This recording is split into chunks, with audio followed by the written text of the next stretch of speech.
Muy buenos días.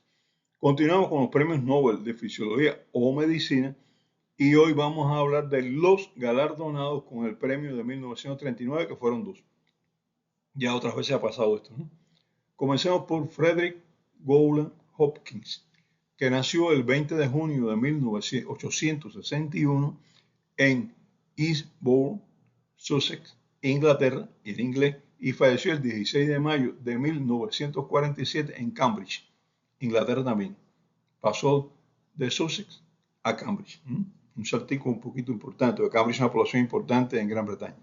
Inicialmente estudió química en la London University, era su primera vocación, y con 32 años decidió matricular medicina en el Green Hospital. O sea, era químico, se licenció, doctoró en química, y entonces dijo, bueno, pues voy a estudiar medicina también. Aquí trabajó en histología, fisiología y en toxicología hasta que en 1898 le invitaron a trabajar en el laboratorio de fisiología de la Universidad de Cambridge y ahí ya dio el salto hacia Cambridge. Un salto de calidad, ser profesor de Cambridge es un alto honor, ¿no? En este laboratorio investigó aspectos químicos del campo de fisiología celular. Fue para allá a investigar cómo funciona una célula. Fisiología celular, biología celular, un tema apasionante. Y una de sus investigaciones más prominentes fue la relación entre el acúmulo de ácido láctico y la contracción muscular. Hablamos de esto ya en las acidosis, no, qué caramba, si no hemos hablado de acidosis todavía, pero hablamos de esto ya en algo, no recuerdo exactamente cuándo, pero bueno, hablamos algo de esto. Y lo que habíamos dicho cuando aquello, lo repito ahora, pero bueno, un poquito más detallado si acaso, es que cuando ustedes, sí, bueno, no recuerdo exactamente cuándo lo hablamos, pero lo hablamos. Cuando el músculo está activo, él consume mucho oxígeno. Entonces llega un momento que no le llega el oxígeno suficiente y que hace el músculo, pasa del metabolismo aerobio al anaerobio y comienza entonces a producir energía con un método que no necesita oxígeno. Y este método que no necesita oxígeno produce ácido pirúvico. Y entonces el ácido pirúvico es transformado, produce ácido láctico. El ácido láctico es transformado en ácido pirúvico para ser metabolizado y obtener energía. Pero llega un momento que el ácido láctico que se produce sobrepasa la capacidad del organismo para utilizarlo y entonces empieza a acumularse ácido láctico. Aparece la acidosis láctica que se ve en diabéticos, en grandes deportistas que tienen un alto consumo de energía. Y entonces él descubrió esto, descubrió por qué se acumulaba ácido láctico cuando la contracción muscular se producía en ausencia de oxígeno y cuando era una contracción muscular muy marcada, en los grandes deportistas sobre todo. Demostró que la disminución de oxígeno en relación con las necesidades de los músculos es la causa del acúmulo de ácido láctico. La obtención del metabolismo anaerobio, pero bueno, faltaba un poquito más para demostrar algunas otras cositas ahí, pero bueno, ya era bastante, ¿no? Y en estas investigaciones se realizó con Walter Fletcher en 1907 y abrieron el camino a dos personalidades que ya hablamos algo de ellos, Heath y Meyerhoff, para la realización de las investigaciones acerca del metabolismo muscular y que les valió obtener el Premio Nobel de Medicina y Fisiología en 1922, que fue cuando hablamos de ellos, ¿no? De Hill y Meyerhoff.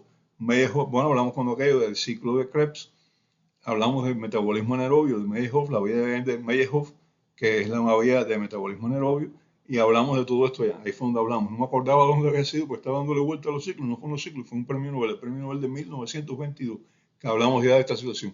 Pero antes que ellos, quien dijo primero que el ácido láctico se acumulaba con metabolismo aumentado en ausencia de oxígeno, fue Hopkins. No fueron ni Hill ni Meyerhoff. Ellos investigaron después cómo pasaba esto. En 1912 publicó los resultados de su investigación que demostraba que la alimentación de los animales con carbohidratos, proteínas, grasas, minerales y agua puro no garantizaba el crecimiento y desarrollo de esto. O sea, tomó un grupo de animales y dice, vamos a darle carbohidratos puros, proteínas puras, grasas puras, minerales puros y agua. Y entonces no se desarrollaba. ¿Qué planteó él?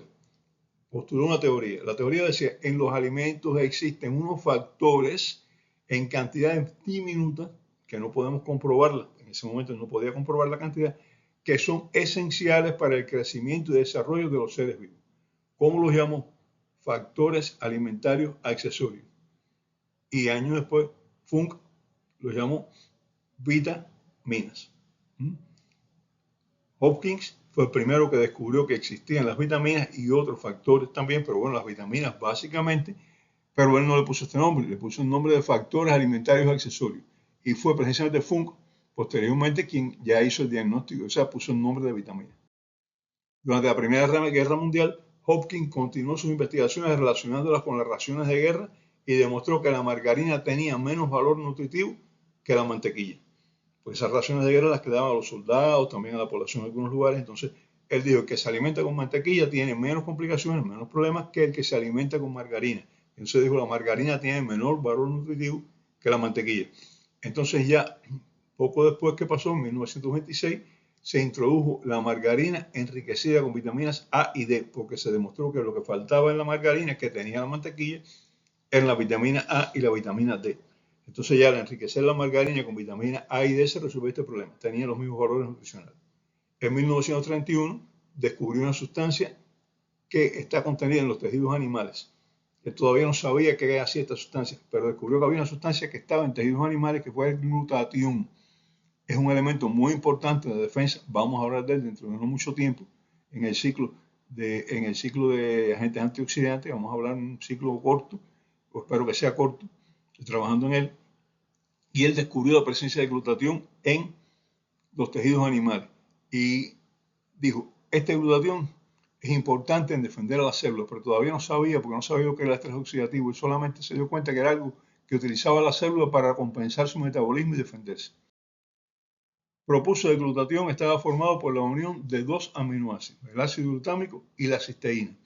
No estuvo muy errado, pero en 1929 se demostró que eran tres los aminoácidos, ácido glutámico, cisteína y la glicina también. Comprobó, esto en la Hawking todavía, que la administración de leche a los animales con trastornos del crecimiento y desarrollo por dietas carenciales restablecía el desarrollo normal de esto. O sea, la leche contiene nutrientes que no tienen otros alimentos. La leche es un nutriente muy completo. Eso lo demostró Hopkins. Descubrió métodos para analizar el ácido úrico en la orina y para analizar el triptófano, métodos de laboratorio. Los descubrimientos de Hopkins abrieron caminos para investigaciones acerca de la importancia de determinados factores dietéticos y del metabolismo muscular en condiciones de ejercicio. Él fue un precursor, ya dije, fue precursor de Hill, fue precursor de Meyerhoff, fue precursor de Funk, que fue el que después le dio el nombre de vitamina y descubrió algunas de las primeras vitaminas, y fue precursor. Sus investigaciones le abrieron el camino a muchos otros científicos. Por la importancia de estas investigaciones, se otorgó el Premio Nobel de Fisiología o Medicina en 1929. Fíjense, 7 años después de Hill y Meyerhoff, que avanzaron gracias a las investigaciones de Hawking, cosas que pasan. Tenía que haberlo recibido Hawking primero, pero cuando Hawking hizo el descubrimiento nadie sabía la importancia que tenía. Cuando Hill y Meyerhoff ya empezaron a hablar de aquello, y cuando después Funk ya detectó las primeras vitaminas, dijeron, pero mira, Hawking fue el precursor, fue el individuo que abrió el camino, el que dio la luz. Bueno, vamos a darle el Premio Nobel de Fisiología y Medicina a Hawking. Por suerte estaba vivo todavía, porque a veces pasa que descubren la importancia. Se encuentra la importancia de un descubrimiento cuando ya la persona murió, entonces ya no se le puede dar el Premio Nobel, pero el Premio Nobel es para personas que están vivas en ese momento. Bien, el segundo galardonado de este año es un fisiólogo holandés, ¿no? Christian Eijkman. Nació el 11 de agosto de 1853 en Níquer, Holanda, y falleció el 5 de noviembre de 1930 en Utrecht, también en Holanda. En 1875 comenzó sus estudios de medicina en la Escuela Militar de la Universidad de Ámsterdam, fue militar, y se graduó en 1879 trabajando como asistente de fisiología en la misma universidad hasta 1883. Ahí se trasladó a las colonias holandesas. Holanda tenía más grandes colonias cuando aquello todavía tiene Aruba, no es colonia exactamente, no tiene estatus colonial, pero es parte de Holanda, ¿no? Y estaban cuando aquello Sumatra, Java, una gran parte de Indonesia, muchas posesiones. Holanda tenía muchas posesiones. Y esto hay que tenerlo en cuenta, pero es un pequeño imperio, pero un imperio, ¿no? Y entonces él fue hacia las colonias asiáticas. Primero se estableció en Java y después de 2 o 3 años, se fue hacia Sumatra y en Sumatra se enfermó de paludismo ya al final de su estancia, porque estoy hablando de una estancia relativamente larga, de más de 10 años, y entonces que ya cuando enfermó de paludismo, ya debilitado, regresó a Holanda. Y trabajó, cuando regresó a Holanda, dijo, bueno, pues voy a aprender un poquito más y me voy para Berlín, y en Berlín trabajó con Robert Koch en la Universidad de Berlín, realizando investigaciones en el campo de la microbiología. A su regreso a Europa, se hizo microbiólogo. Regresó a Utrecht, ya graduado de microbiología con Robert Koch, y se desempeñó como profesor de microbiología en la Universidad de Utrecht. Desarrolló una prueba de fermentación que permite conocer cuando el agua está contaminada. O sea, tenía una prueba que era fermentar esta agua con esta sustancia que estoy echándole en ella, y entonces si el agua está infectada con Escherichia coli, heces humanas o heces animales, el agua va a fermentar de esta manera. Y entonces consiguió con esta prueba conocer la pureza del agua para agua potable, ¿eh? Y es un trabajo de descubrimiento importante, pero no fue el que le dio el premio Nobel, ¿eh? El premio Nobel fue otro. Y generalmente cuando da un premio Nobel un año a dos personas o más es porque sus investigaciones están vinculadas. Y este es el caso. Sus investigaciones más importantes se desarrollaron durante su estancia en Sumatra. Ahí fue donde realmente se desarrolló como científico. Observó que había gallinas en Java, en Sumatra, en Indonesia. Aquella gallina es muy importante y él vio que las gallinas que se alimentaban con arroz sin cáscara desarrollaban una serie de manifestaciones, trastornos para caminar, para moverse, una especie de polineuritis. Y vio que se parecía a algo que ya hablamos en el ciclo de vitaminas, que es al beriberi. Y dice, esas gallinas caminan como las personas con beriberi. Esas gallinas tienen síntomas parecidos al beriberi. Y entonces, ¿qué hizo? Empezó a darles arroz con cáscara, y cuando empezó a darles el arroz con cáscara, en 2 o 3 semanas las gallinas mejoraron y se le quitaron los síntomas. Y entonces dijo, en la cáscara del arroz existen sustancias que cuando no se alimenta uno con ellas, van a producir beriberi. O sea, la deficiencia de estas sustancias que están en la cáscara del arroz producen el beriberi, y lo llamó factor anti-beriberi.